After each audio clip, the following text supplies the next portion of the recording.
बेवकूफ लोगों की शादियां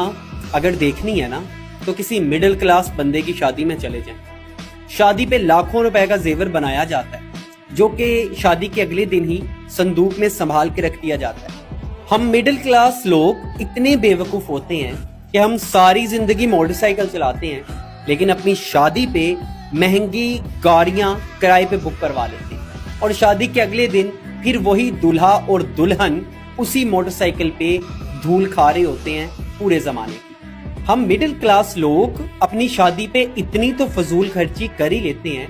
कि जिसको अगर बचत में कन्वर्ट कर लिया जाए तो दुल्हा और दुल्हन के लिए एक छोटी कार तो मैसर आ ही जाएगी। लड़की को जहेज की सूरत में बहुत से कंबल, तकिए, सरहाने और इस जैसी चीजें बना के दी जाती हैं जिसको वो आते ही अपनी अलमारी या किसी पेटी में संभाल के रख देती है।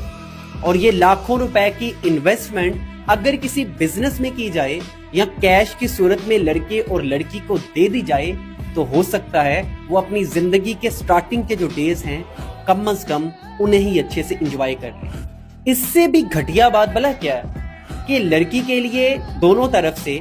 ऐसे सूट और जूते लाखों रुपए की मालियत के खरीदे जाते हैं जो सिर्फ लोगों को दिखाने के लिए होते हैं कि जो मेहमान आएंगे हम उनको ये दिखाएं। और वक्त गुजरने के साथ वो चीजें आउटडेटेड हो जाती हैं, वो फैशन खत्म हो जाता है और वो चीजें, वो लाखों रुपया ऐसे ही जाया हो जाता है। लेकिन हम मिडिल क्लास लोगों से जब पूछा जाए ना कि तुम अपनी मैरिड लाइफ में खुश क्यों नहीं हो तो उनका एक ही जवाब आता है, मेरे पास पैसे नहीं, मेरे पास वसाइल नहीं। लेकिन हमने अपनी शादी पे जो 20 लाख रुपए की फजूल खर्ची की है वो हम लोगों को दिखाने के लिए करते हैं ताकि बरादरी में इज्जत हो जाए, बरादरी में शान शौकत कायम हो जाए। कि शादी पे 15 से 20 लाख लगाने से बेहतर है सादगी से शादी करो।